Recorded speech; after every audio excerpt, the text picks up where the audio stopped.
Hello and welcome, fellow digital soldiers, to True Reporting. It is January 18th, and on today's podcast, we'll be covering an article from the Daily Caller entitled, Opinion. The media is furiously spinning the state of Ruth Bader Ginsburg's health. And that is also true.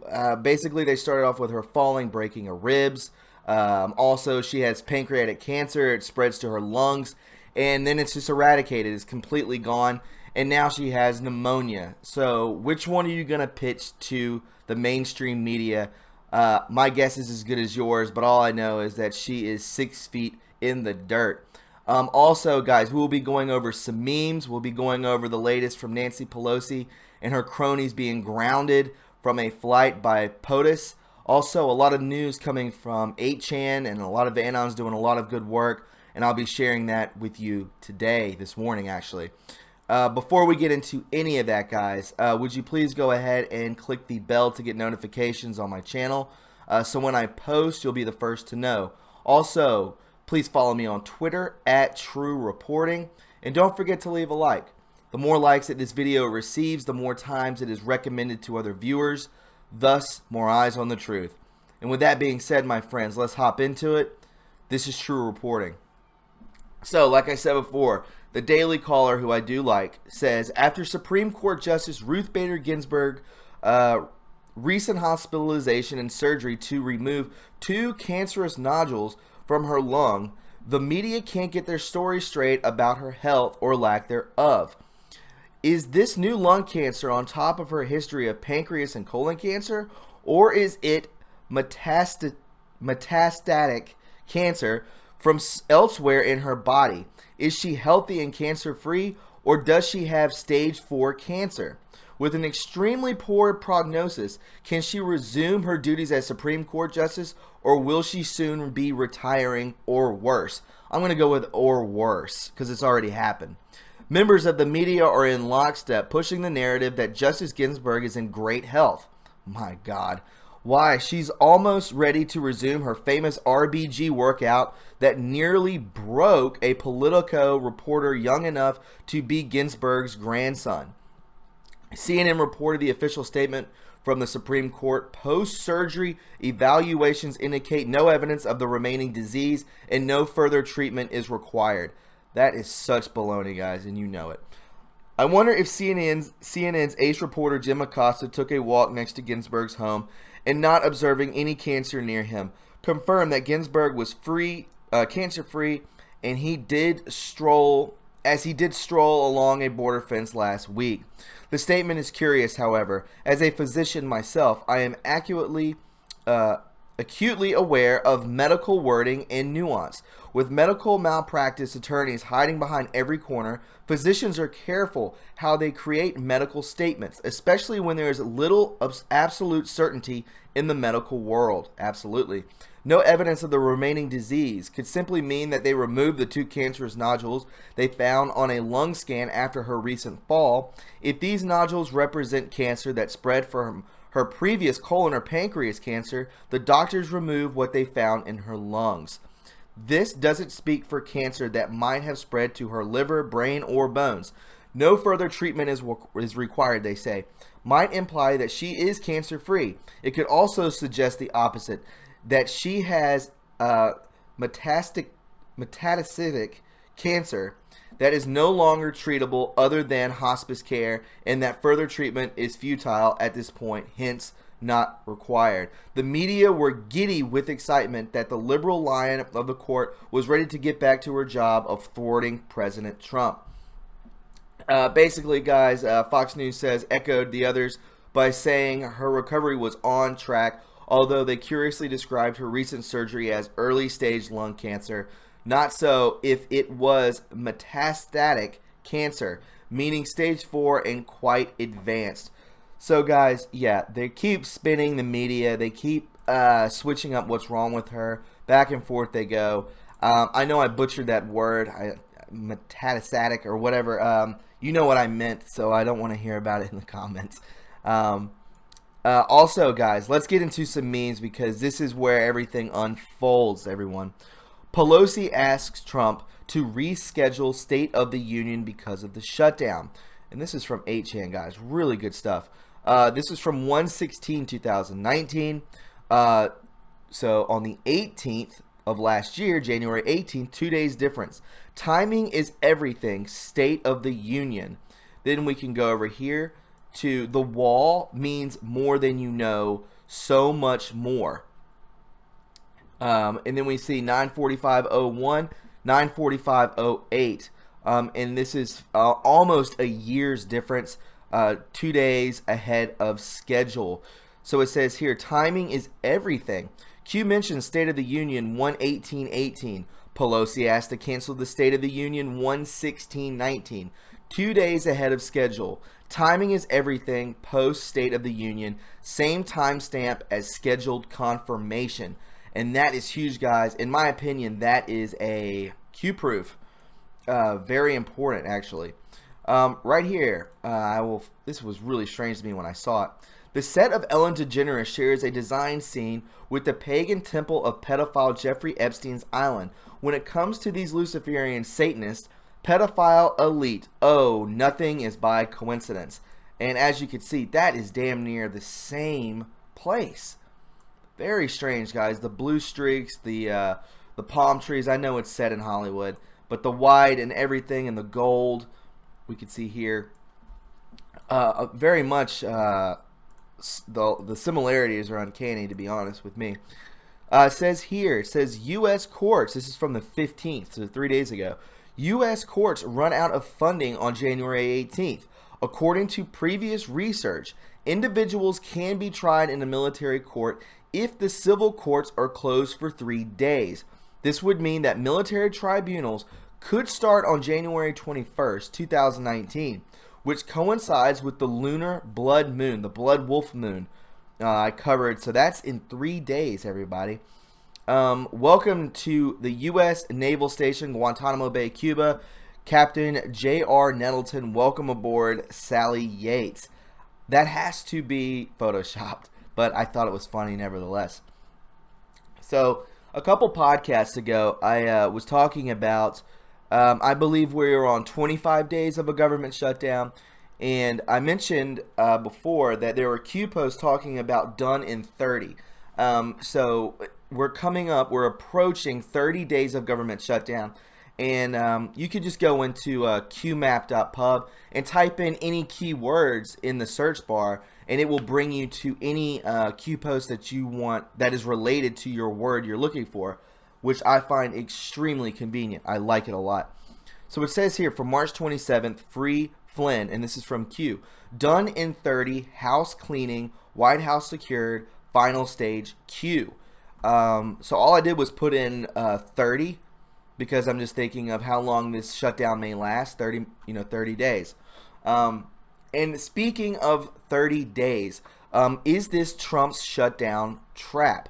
Has President Trump suckered Democrats in the deep state into a trap that will enable a radical downsizing of the federal bureaucracy? In only 5 more days of the already longest government shutdown in history, 25 days and counting as of today, a heretofore obscure threshold will be reached, enabling permanent layoffs of bureaucrats furloughed 30 days or more. Layoff? Fired? Don't believe me that federal bureaucrats can be laid off? Well, in bureaucraties, a layoff is called a RIF, a reduction in force, and of course, it comes with a slew of civil service protections. But if the guidelines are followed, bureaucrats can be laid off, as in no more job. It is all explained by Michael Roberts here, updated after the beginning of the partial shutdown. Just got chills. A reduction in force is a thoughtful and systematic elimination of positions. For all practical purposes, a government RIF, which is reduction in force, is the same thing as a layoff. Organizations must stick to predetermined criteria when sorting out what happens to each employee. They must communicate with employees how and why decisions are made. Whoa. In deciding who stays and who goes, federal agencies must take 4 factors into account. And those factors are a lot of procedures must be followed, and merit performance is the last consideration. But based on the criteria above, employees already furloughed can be laid off, RIF'd, once they have been furloughed for 30 days or 22 work days. When agencies furlough employees for more than 30 calendar days or 22 discontinuous work days, they must use RIF procedures. An employee can be terminated or move into an available position. This seems to be what was referenced in this remarkable essay written by an unidentified senior Trump official, published in the Daily Caller, which I went over a couple days ago. It didn't do well on here, so I deleted it. But you could definitely go and check that out. It's basically a senior Trump official is basically giving intel to the Daily Caller, and you can check that out on the internet, which vouches for the authenticity of the author and explains that it is protecting him from adverse career consequences should the name become known. Yeah, I strongly recommend reading the whole thing. The purported senior official makes the case that devotion to process eats up most of the time of the federal bureaucrats and is also used by enemies of President Trump's initiatives to, I believe it's pronounced, stymie the legitimate order issued by his senior officials.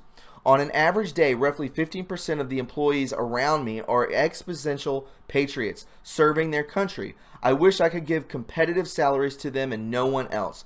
But 80% feel no pressure to produce results. If they don't feel like doing what they are told, they just don't do it. Why would they? We can't fire them. They avoid attention, plan their weekends, schedule vacations, their second job, their next position. Some do this in the same position for more than a decade, and you question why nothing gets done in the government.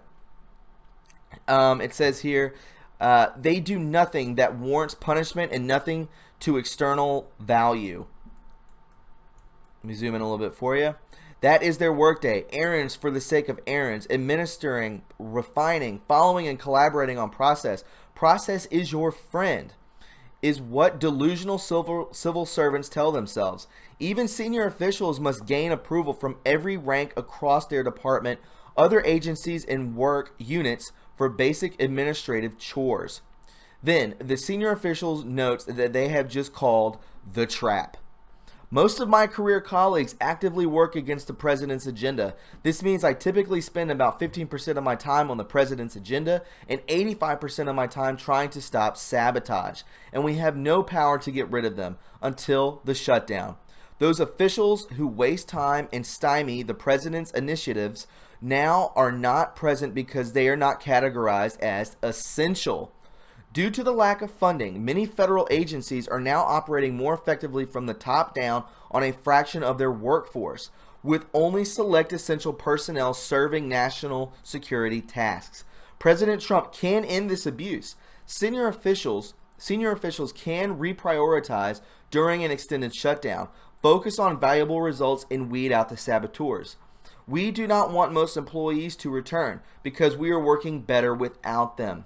Keep in mind that saboteurs cannot be individually identified and RIF'd, but they can be included in the layoffs if they meet the criteria above in terms of seniority and service. They must be given 60 days notice, but once they are gone, they are no longer free to obstruct using the process as their friend because they are gone. That is huge, guys. So he may be working with that. When can you fire a government worker? After 30 days of government shutdown. Trump's shutdown trap. So, whoa. Remember this day, January 19, 2018. So what I believe, and I believe a lot of Anons think this too, is that the Q clock is, I believe, 2 days behind on a lot of things that I've seen. And we're basically watching what he posted last year unfold. So, MSM, fake news, propaganda, talking points, 4 a.m., private email addresses, paid contractors, Judgment Day, which is tomorrow. So, we shall see. Remember this day, they say. Trump destroys his enemies not by silencing them, but by sunlighting them like vampires. He puts them center stage, hands them the mic, and lets them destroy themselves. He is not trying to make Democrats stop being Democrats. He is making them show who they really are. Absolutely. Lori Hendry, this is retweeted by Donald J. Trump. Excuse me. They are eating alive They are eaten alive by hate for our president and his voters. They care more about illegal immigrants than they do for American citizens. Look no further than California, redirecting money away from U.S. citizens to illegal immigrants. Thank you for putting America first, Mr. President. Very cool. And then we can see this. Follow the money is the key. Can you rely on being able to board a plane and fly away? Whoa, that is a Q post, or actually from Anonymous on October 29th. And then we see here January 17th. Dear Madam Speaker, oh my God, this made so many people happy. Due to the shutdown, I am sorry to inform you that your trip to Brussels, Egypt, Afghanistan has been postponed. We will reschedule this 7-day excursion when the shutdown is over in light of the 800,000 great Americans workers not receiving pay. I am sure you would agree that postponing this public relations event is totally appropriate. Oh my God, that's so funny. I also feel that during this period, it would be better if you were in Washington negotiating with me, excuse me, and joining the strong border security movement to end the shutdown. Obviously, if you would like to make your journey by flying commercial, that would be certainly appreciative and make that your prerogative. I look forward to seeing you soon and even more forward to watching our open and dangerous southern border finally receive the attention, funding, and security it so desperately deserves. Sincerely, POTUS. Oh my God, that is so funny. And then we see here, this is the U.S. Air Force, Integrity Service Excellence. And this is where they're just driving around in circles on Capitol Hill. It says you're grounded from Fox News. Trump cancels Pelosi's overseas trip moments before takeoff after fight to delay State of the Union address. Whoa. So we'll switch gears for a second. Trump pushes for funding to expand U.S. missile defense program. January 16th, it was a very good speech he presented to the Pentagon. Pentagon to study space-based interceptors, directed energy. We all know that word. Trump orders establishment of Unified Combatant U.S. Space Command, December 18th, 2018. And we see here, Anonymous says, did NASA fake the moon landing? Have we been to the moon since then? Is there a secret space program? Is this why the Space Force was created? False. Moon landings are real. Programs exist that are outside of public domain. Whoa. Then we see here on December 23rd, it's coming back in a big way. Space is critical to our national security. Was terminated for a specific reason. Godspeed, Patriots. Q. Yes, so we see here NASA's exploration campaign back to the moon and on to Mars. Then we see here Trump administration wants Space Force running by 2020. It's official. Trump announces Space Force as 6th military branch.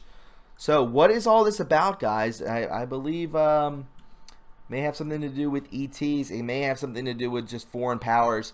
One can only guess, right? Or speculate, rather. Q indicated space was important for national security. 6 months later, President Trump announces the Space Force to protect national security. President Trump directs Defense Department to immediately begin the process of establishing Space Force as 6th branch of the military. Our destiny, he says, beyond the earth is not only a matter of national identity, but a matter of national security. Greatest president ever, right? So we see here from a tweet, the bus is now driving around in circles. They don't want to get off the bus in front of the cameras. This is so funny. I love political theater. Trump just blasted them. And then we can see status cancel, cancel, cancel. Him laughing. This is probably one of the best memes I've ever seen, honestly. So funny. We see here Gitmo 2.0 sit rep. We have an unscheduled arrival and departure not shown on the NBW board. No log. Fit Gitmo 842 small aircraft 6'8" seater. Whoa. As we can see here. All the plane fags out there absolutely know. It says it's leaving Fort Lauderdale, Florida, and Guantanamo Bay is where it is arriving to. So, 6 to 8 people headed there. They could announce RBG's death prior to the State of the Union because of Pelosi's failure to postpone it. Her empty seat would prove she died. Wow. So now they have no choice but to waste a valuable asset. with much less effectiveness than was planned. That is genius. So now I get it why they wanted to push the State of the Union, so that they say she died, she doesn't have to be there. We will see. Breaking: first media outlet to report on Ruth Bader Ginsburg's cancer now says she contracted pneumonia. And I'm just putting this out there that it just keeps changing. Ruth Bader Ginsburg, 85, released from hospital after lung cancer surgery. She's recovering, they say. Really strange, guys. We see here on December 7, 2018, his plan was for the trio to jointly launch the attack on what he referred to as Game Day, eventually pinpointed on January 17th.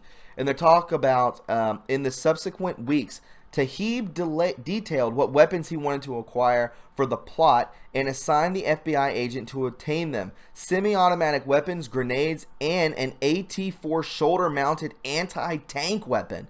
So this was obviously, it could be a definitely an assassination attempt. This guy has been given an RPG. Very crazy. And you can go check out that terrorist that was... It says, Tlaib advised the source that jihad was the best deed in Islam and the peak of Islam, the indictment said. So, check that out. Definitely was going to be a false flag. And my good friend Jason Ming, he is the guy behind the scenes on this channel, just to let you know. Interesting timing to Pelosi's trip this afternoon. Trump's tweeting all week about being alone in the White House, meets with Pence at the Pentagon. Assassin plan to use anti-tank weapons against White House this evening. Who becomes POTUS when Trump and Pence are out of the way? So, very well done, my friend.